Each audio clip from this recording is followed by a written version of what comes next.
4,23, dari 7 terlalu jauh, dari 5 ya di bawah 5 tentunya. Nah ini adalah catatan bahwa 10 tahun pemerintahan Jokowi bukan gagal, tapi belum mencapai target itu, apa yang dibayangkan ketika itu. Nah di sisi optimisme dan pesimis yang tadi saya bilang bercampur dalam konteks itu. Sedangkan angka inflasi saya pikir wajar-wajar kalau 2,8, tapi tentu akan ada juga ancaman ke depan. Kalau gaji PNS dinaikkan, kecenderungan belanja tinggi, supply demand berperan, mungkin juga angka-angka inflasi ini juga akan segitu gitu. Jadi tidak terlalu tinggi, tidak terlalu rendah kalau hitung-hitungan dari pemerintah. Namun demikian saya kira ada beberapa tantangan ke depan. Ya. Tantangan ini tidak sederhana. Pertama masalah investasi.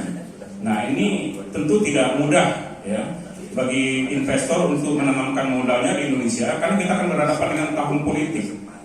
Kecenderungan pengusaha investor itu akan wait and see, akan menunggu, memantau, melihat, lalu mereka baru akan memutuskan bagaimana investasi untuk di Indonesia ini.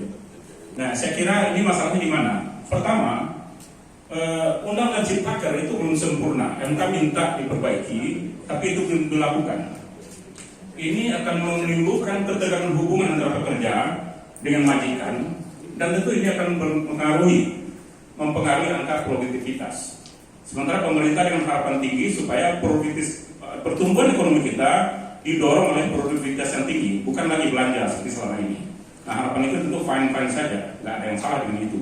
Namun ini diperkirakan karena akan berbaur dengan tahun politik nantinya, maka RUU Ciptaker juga bisa menjadi bahan, dalam tanda petik bahan jualan untuk kampanye nanti.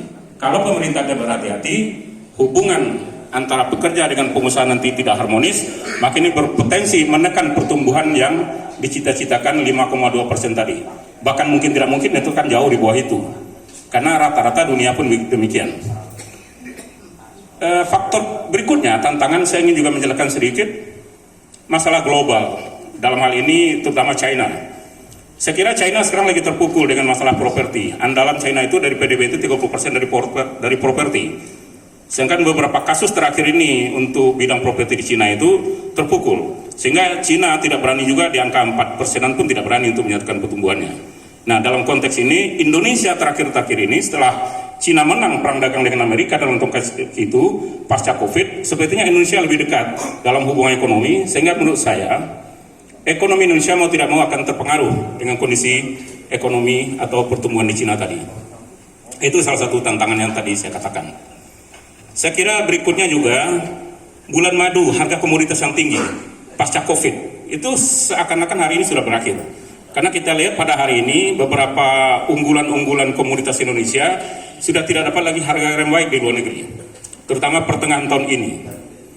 Nah pada awal tahun 2020-2021 itu memang bagus ya, beberapa komoditas tambang misalnya itu harganya tinggi ya, nikel dan sebagainya, termasuk energi.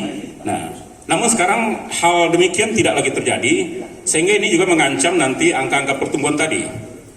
Artinya Indonesia tidak bisa lagi mengandalkan pertumbuhan dari tingginya nilai komoditas tadi, harga jualnya.